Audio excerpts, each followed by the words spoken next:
Ang bongga ng tanong ng mga fans, kung sino ang bagong babae, ni Coco Martin. Kasi nga, abang-abang talaga sila na may bago na namang jojowain si Coco sa teleserye niya.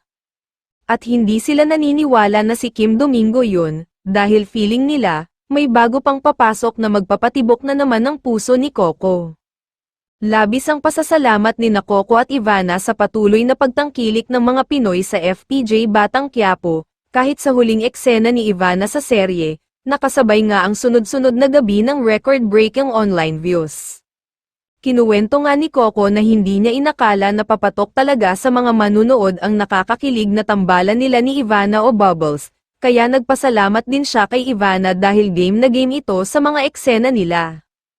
It's something that I'll treasure for a long time cause it's the project na lumabas ako sa shell ko. I got to do a lot of things which is action, comedy, and romance. Inalagaan talaga ako ni Direk Coco Martin, it was a privilege to work with him, sabi ni Ivana.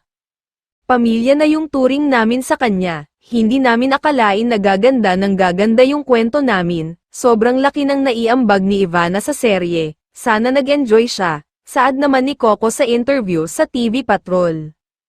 At yun nga, sino ba talaga ang bagong babae, na papasok sa buhay ni Coco o ni Tanggol? Nakaka-excite kasi hindi ko pa rin alam, I'm sure matcha-challenge kami sa panibagong pagsubok na haharapin namin, abangan na lang nila.